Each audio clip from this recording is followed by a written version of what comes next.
Hi, guys. Welcome to today's episode of Bible in a Year. I hope it has been helpful to you so far. Yesterday, we looked at chapter 21 to 25. Today, we'll be looking at 26 to 30. And by the way, we are still in Genesis, and it has been great so far. I hope we'll be learning a lot. And so, let's just jump right into it. So, chapter 26, Genesis 26 sees Isaac, because now we're past Abraham. Isaac now encounters Abimelech, and I noticed something in this chapter, or throughout these chapters that we'll be going, something called pattern, a pattern of covenant. So when God opens up his word to a man, and when God opens up himself to somebody, he draws a pattern. So it tells me covenants ensures patterns are kept, either spiritually or physically. Also, it doesn't have to be a good one. It could be a curse, because when a pattern follows forefathers, fathers, grandfathers, and the likes, there is every tendency that it flows to the next generation.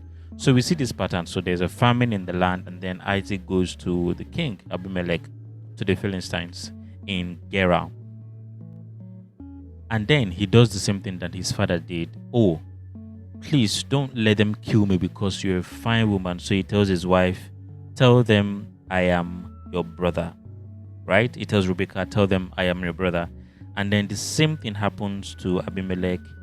He got a revelation that this is not your sister, this is your wife. So he does the same thing, and they later became, I just like to say, they later became friends. So Isaac sowed in that land and reaped same year 100-fold, and the Lord blessed him. So because of his presence, the Lord blessed him and then blessed the land also. So Isaac was told by Abimelech to go away in the later part of that chapter because he became prosperous.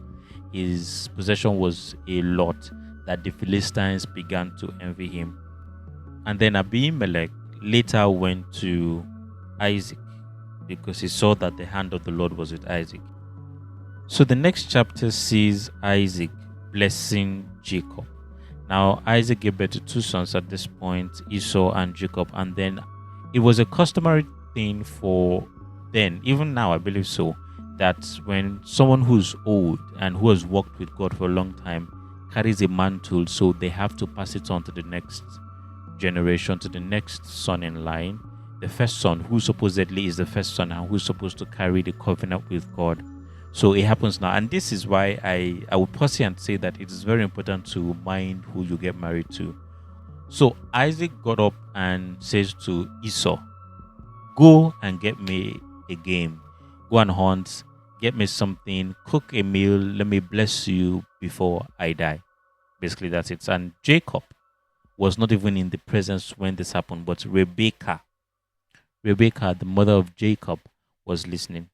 Now Jacob was loved more by Rebecca, so she decided to make sure that Isaac blessed Jacob instead. So that happens, and then the interaction between Jacob and Isaac is our main verse or main chapter for the day. So I'm going to just leave it to the end of this. Isaac blessed Jacob, and then Esau lost hope in all of that. But then there must be something that you must do for me, Esau says. So you must do something. You can't just go like that. So Isaac had to bless Jacob. Isaac had to bless Esau rather in a subsidized way, in a manner that sounded like a blessing and a curse all together. So that happened in chapter 27. Now chapter 28 sees Isaac telling Jacob and Esau not to get married to women from a certain land and to marry from their own family and own household. The later part of the chapter sees an encounter with Jacob, which draws me to the conversation I had with you yesterday when I said, what was the blessing that Isaac and Abraham had? Because the promise of God with Abraham and Isaac was, I would make you a great nation. My thought process is, if God says I will make a great nation out of you, it means that I will be alive and see that nation come out of me, literally. So I should give birth and have my children I should literally see them, but I don't see them. So what is the promise that God had with them? it brings me to an understanding. This chapter brings me to an understanding that God's presence was his blessings to them prior to the children of Israel, prior to the descendants that would be as much as the skies, the stars in the skies. So his presence was with them, because we see here Jacob, who was not supposed to be by right the heir to the blessing of Jacob. By now he should be of Esau. But then because he cheated his way around, and I would say that the pressure of that cheating came as a result of the birthright that Esau sold. So the wisdom of Rebekah was a testament. Basically, the wisdom of Rebekah as at that point was a testament to the birthright that Esau sold. It had to be possible at some point. So the presence of God came to Jacob where he naturally should not have gotten it. Everything about him says that he should not have been. But now he is, because now God respects the covenant that he has with Abraham straight to Isaac, and then Isaac passes it on to Jacob, whom he thought was Esau. But in the realm, in God's eyes, God knows the truth. God knows who the person was blessed. So he has to respect and honor that particular blessing. So Jacob saw the Lord, rose, and then vows at the foot of Bethel. Now Jacob decides that it is time for him to get married. So Jacob meets Rachel. However, we see that he meets his father-in-law, Laban, where he wants to get married to Rachel, and Laban says, you have to serve me for 7 years. And then he served his 7 years. Now, I like how the Bible interprets this. You know, in the part of our conversation, I'm giving hints to how marriage should be, how it's important to choose a partner. In this part, I recognize how the Bible says it when it says, now 7 years was like a day before Jacob, because he loved Rachel so much. So that 7 years felt like nothing to him. It felt like paper. It felt like it was a joy for him to do it. However, when he finished serving and then Leah was presented to him, it was more like a thing that he would do. I'm almost thinking that when that happened, Jacob was going to be saying, yeah, I know something like this. I mean, you are scamming the scammer. Basically, the scammer became scammed, and all of that. So he was past Leah, because obviously he was drunk, because they had a feast. He was drunk, and then he was past Leah to go in with and all of that. So he said, I love this woman so much, so I'm going to do 7 years again. And then that happened, and then they gave him Rachel. And then the later part of that chapter tells us the children of Jacob from Leah. So even at that Rachel had the love of Jacob, she did not give birth, but Leah gave birth. Now again, we see a pattern that God says that you are going to be fruitful and multiply. However, the one that should come from the woman that you love. Remember Abraham, the same thing with Sarah.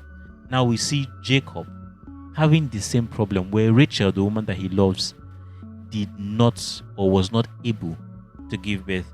And then the last chapter, which is chapter 30, sees Rachel telling Jacob, why have you not given me a child?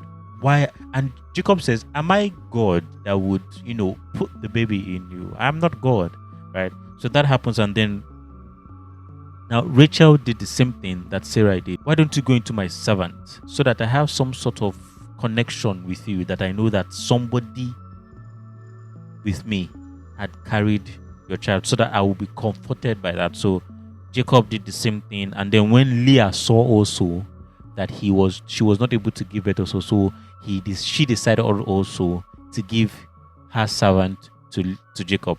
And I'm just saying, Jacob was just there going into servants because they wanted it to happen. Now in this chapter, we would see how there was a competition between sisters, right? And that was because Leah knew that Jacob did not love her, and he loved Rachel.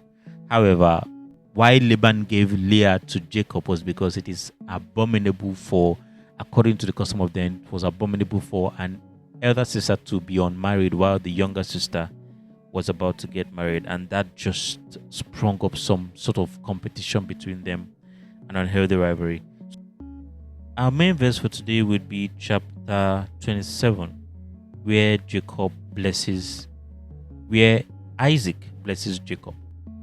Now, what I understood from this chapter was the concept of conviction. Now, it is very important to understand that when Isaac saw Jacob, when Isaac saw Jacob, not necessarily see him because he was getting old, so his eyes were dim, but then the voice he was hearing was not the voice of the one he knew. And then, aside from every conviction that happened to him, aside from every voice that he was hearing, something within him tells him this person is not. But then every evidence, every physical evidence, every oratory evidence, because he smelled him, every oratory evidence, every physical evidence speaks to the fact that it was Esau. But then something within him saying, this voice that I hear is not Esau. This just brings me to understand that in life we may not be able to see beyond what our physical eyes can see, right? So when every evidence points to a certain thing, but yet our conviction, something within us tells us that this is not right, it is very important to obey that conviction, because I believe to a certain extent, to a very large extent, conviction is one way God speaks to us. Conviction is one way God enlightens our spirit to help us unsettle. So there's that unsettling in our spirit that makes us feel like, okay, this thing that is happening right now is not supposed, this thing is not right, something is not right. Every evidence points to it that it is good, but something in you tells you this is not right. It is very important to pay attention to that conviction and see our life get better. Thank you for listening. See you in the next episode.